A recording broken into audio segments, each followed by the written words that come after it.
All right, so this morning I woke up at my usual time to get ready to go to work, and I was getting ready to get in the car when I realized that I just didn't have the energy to go to work. Like yesterday and the previous 6 months have been so intense at work, like intense to the point where I'm juggling two or three things simultaneously. I'm getting shoulder tapped. I'm having to buy stuff while at the same time work on solving problems that don't have answers. And it was 4:51 yesterday, and I just came to the conclusion that I just couldn't handle any more stress. And this morning, just like everyone else, you have to talk yourself into going to work. In fact, this morning I kept my work Slack device on. It was I was offline, but I took calls all day. I It was like I was still at work, even though I didn't want to be in the office because I was just drained. I was just got to the point where you just like I can't do more. I can't keep working this many days in a row. And you get to a point where your brain has to just like, you have to will yourself through the work week. And I just couldn't do that. It felt like the work week to me is one long Monday. And I was talking to this coworker, and he told me he had to do the same thing to himself on Monday, that he had to will himself to come to work. And it's just everyone's feeling that. Everyone's getting crunched. There's too few people. There's too much work. And there's just not any sympathy for the workers. I mean, we're all drowning in debt. We can't pay our bills. We don't make nearly enough money as we should. And I was telling Mello today that $20, when I was making $20 in 2006 an hour working at Allied Waste, it wasn't enough money then. I couldn't imagine making $20 right now, what that feels like. Like you would be constantly afraid of not being able to pay your bills. You'd be like me when I was working in retail, where every time the rent came around, you had to look at what you were going to pawn this month in order to be able to pay your rent. That's where we're getting to in this country, and no one seems to care. Today I was walking around with Mello, and I just could tell that, she's on her 2 week annual vacation right now, and she's actually going places. I mean, she went to Vegas last weekend. She's going to go see the ocean this weekend. And I got to a point where I just couldn't, uh, I don't know how to put it. I just couldn't will myself to go to work. Like I was literally sitting in the car and I was going to push the accelerator, and I was just like, no, I can't do this. I can't do this today. I can't subject myself to the anxiety of work. And it's so funny is yesterday, one of my work friends that I've never met before, she called me and she told me, Millennial Steam, I need your help. And I'm like, you know, I'm not the person you're supposed to call when you need help. And she knows that. But she also doesn't like waiting. Like most people, they don't like waiting for help. And the reason why my coworker told me that he how he talked himself into coming to work on Monday was, I don't want to let the rest of the guys down on the team. Because that's really what it comes down to. Is when you're part of that group of people, just missing one person shifts the entire load onto everyone else that's there. And this is what happened when I worked at Walmart. It was a very small group of people, and when one person or two people or three people didn't come into work, because sometimes in our group it was just me and my supervisor. I can't tell you guys how many days I had where four or five people didn't want to come to work, especially since working in retail is a 364 days of work. When you work in retail, you don't get weekends off, you don't get nights off, you don't get any major holidays off, and they make you pay for Christmas out of your own time off. Christmas isn't a paid holiday at Walmart. Imagine that. When I worked at the university for 20 years, there were no pay holidays there. You didn't show up, you didn't get paid. No health insurance. The schedule was always crummy. It was everything about regular low end jobs. It's a tough nut. So you have to. I mean, the only reason we go to work right now, no one goes to work because they want to. We go to work because we have to, because we have to eat, because we have to pay for rent. If you were just poking people with a long stick to go to work and they already had food and rent covered, no one would work. Anyhow, today I asked ChatGPT to tell me what I should make my video on.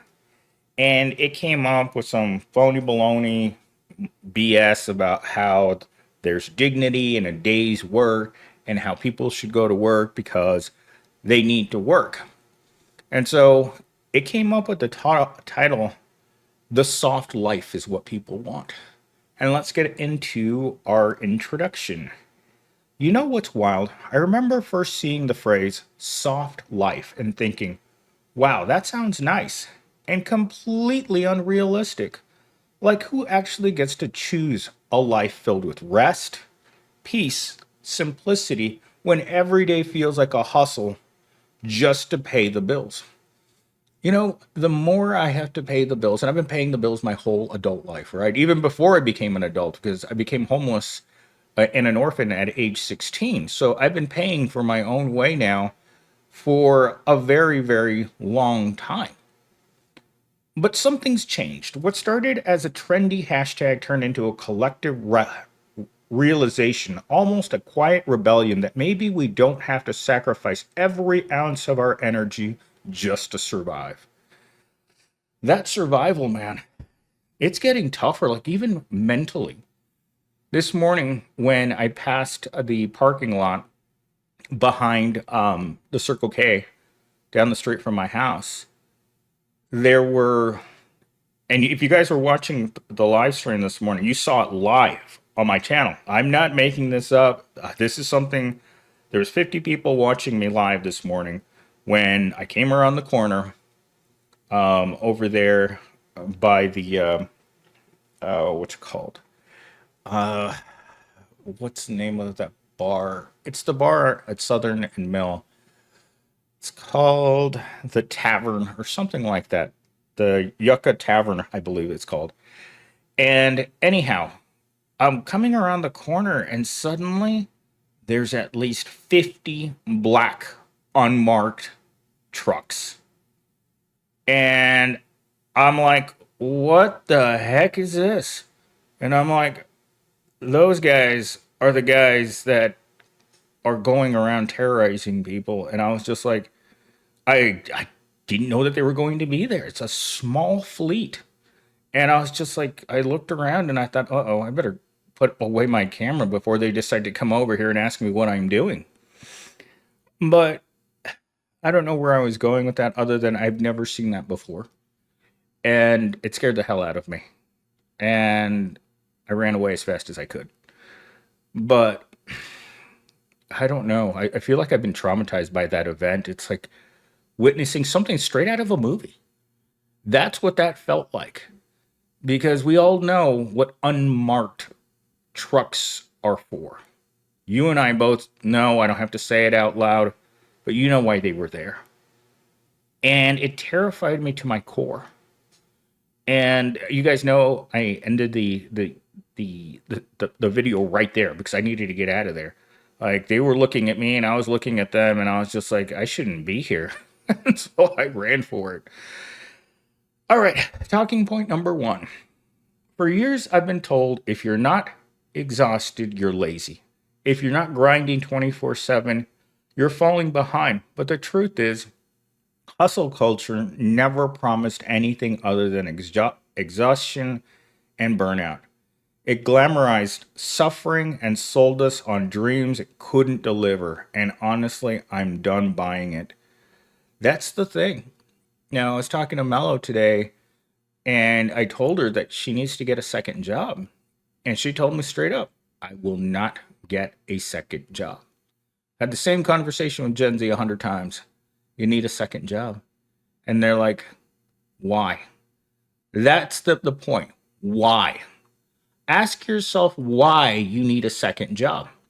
Why doesn't my first job allow me to buy a house, have a car, and be in a relationship? Because that's not for you. Those things are for rich people now, exclusively. In fact, one of the subjects it prompted me for when I asked it what video I should do today, it's like, are you too poor to be in a relationship? And the answer is 99% of Americans are. That's really what it comes down to. If you're functionally unemployed, which is $20 an hour in this country, you have no reason being in a relationship. Because our society expects the time that you would normally put into your relationship, nights and weekends. No, you're supposed to be working that second and third job. There's no doubt in my mind that every person who's functionally unemployed right now needs to be employed for real. That means having two $20 an hour jobs, or at least two minimum wage $14.75 jobs. There's no if or ands about it. Unless you're going to move back home, there's no way around that. And you ask yourself, well, why is this like? Why do we have the phrase full-time work if full-time work doesn't? If full-time work now means 80-hour work weeks? Because I know someone like that. One of the business girls at work, her husband leaves for work at 5:30 in the morning. Then he goes to his second job at 2 o'clock in the afternoon, or leaves for his second job at 2, starts at 3, and comes home at midnight and does that every day. And they're not rich. And when I think about my other work friend, her and her husband, after she gets off from her day job, they both hop in the cars and they each go and do DoorDash. Their adult children do DoorDash. And you have 7 people in one home, and they're all working. That's unheard of. At any other period in U.S. history, people used to be able to afford things. You could go to the grocery store without a panic attack. Today, you can't. Everything has gotten more ridiculous. It's almost become impossible. And you ask yourself, why am I going to work 80 hours a week just to have nothing? Because if you're working for the minimum wage at $14.75 an hour, and let's say you're working 60 to 80 hours a week, that's still not enough money to support yourself. You're not getting your own apartment. You're not getting your own nice car. You're going to drive a 15-year-old beater car. I think Mela said her car was 2009. So I think her car's like 16 years old. And today she's complaining that the paint was peeling off of it. And I'm like, that's the true mark right there of a Pro-Mobile. Either you got 4 donuts, peeling paint, a cracked windshield, or it doesn't start up every time. That criteria is how you define a Pro-Mobile. But you could use that same criteria to define a pro himself. Cracked windshield, paint peeling off, hair falling out, short, overweight. I mean, the pro is pretty easy to identify. And even Mello's getting more fired up every single day. Like today, I started getting mad like at least 10 times about things. Things in her life that she feels are unfair. And a lot of the things in her life that she feels are unfair are the things that she can't afford. And like we were talking about it today, and she's just like, there are things I want. There are things that I want to have that I just can't have. And one of those things that she said she really wanted was $1 million. No prole is ever going to own $1 million. We live paycheck to paycheck, and the McPaycheck, it's small and it has no buying power. And we're trapped. There's no better job out there. I've come to that conclusion 1,000 times. There's no better job. It's just a lateral move everywhere you go. Because the last thing that Evil Corp wants to do during Pound Town is pay more for a labor that should be free. Basically, slavery. Talking point number 2. When the soft life trend popped up on social media, it resonated because deep down, many of us were craving permission to slow down, to say, no, actually, my worth isn't tied to how tired I am or how much I produce. Suddenly, rest became an act of rebellion. Choosing peace became powerful. But here's the truth. Living softly shouldn't be reserved for those who can afford expensive wellness retreats or luxury vacations. The revolution lies in making soft living accessible and real for ordinary people like you and me. Well, guess what? You and me are slaves. And we're not supposed to stop, because when the pearl stops working, the rich man stops making record profits. The rich man knows what it takes to live a good life. But I was watching this German documentary one time, and this film crew was following around a very wealthy businessman. And the person doing the interview, asking the questions to the very wealthy man, said to him, "Don't you think that the person who's currently sitting at the front desk, the receptionist at the front desk, deserves to have a comfortable life like you?" And the rich man looks at the reporter like they're absolutely stupid or retarded and says, he wouldn't know what to do with money if he actually had it. That's the mentality of rich and powerful people. They think you deserve what you get in life. That the 99% deserve to be treated like cattle for their to make profit for them, solely so it benefits them. That mentality sickens me. But it is so common that they've taught us to hate each other as poor people, because they know that if for some reason the proles found a pair in their pants and the proles finally decided, you know what, I'm not going to work 3 jobs. I'm not going to kill myself at work so someone else can be rich. I want to benefit from this somehow. I want more than scraps and a bucket of fish heads at the end of the week. If the proles wanted a reckoning, it would look like LA does right now. Because that would be the point where the proles realize, I'm not going to win the lottery. If Mello's ever going to have $1 million, she's going to have to do it through a lottery ticket. Because we know that proles love buying lottery tickets. Final talking point.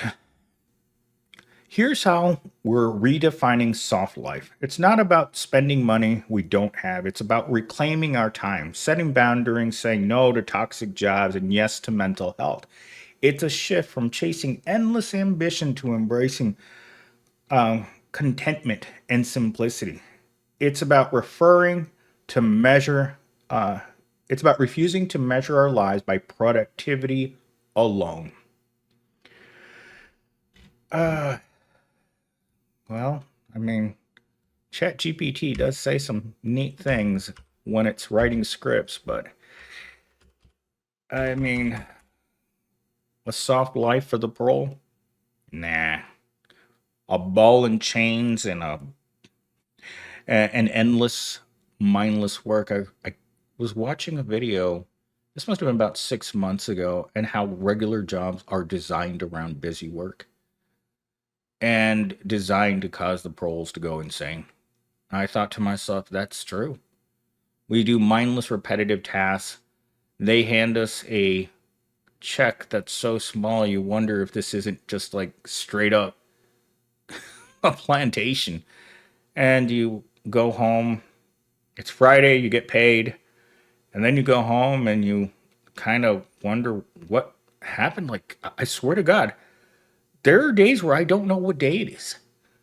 Because, I mean, today, when I was talking to Mello, I was like, today, is today Thursday? And she's like, no. And I'm like, I don't know what day it is. I was so burnt out that I'm like, I lost track of the days. Like the days are merging together in one abomination of a. This isn't a life. All right, let's do our conclusion so we can get out of here. If you've been feeling guilty for wanting rest or ashamed because you're not constantly grinding, remember this. You're part of a movement that prioritizes well being, dignity, and genuine happiness. The soft life isn't a trend, it's our quiet revolution against a system that demands everything and gives so little in return. So let's embrace this gentle rebellion and reclaim the softness we've always deserved. And then ChatGPT wrote at the end, are you in? Really? Do you think that the 99% have a choice? I think ChatGPT or AI in general thinks that we have a choice. That poverty is some sort of choice that we make. That we choose to be poor. That we choose to make nothing. That we choose to have nothing. That we choose to own nothing and somehow be happy. Because that's what that conclusion says to me. Somehow the AI algorithm, or however it puts together these scripts for me, I don't think it really understands how trapped humanity really is. Because if it did, I don't think it would write rosy conclusions like this. I think they'd be a lot more pessimistic. Because from what I can see, and I've been working my entire adult life, there's no escape from this. Capitalism isn't going to stop needing capital. And it's people without capital. I don't own anything.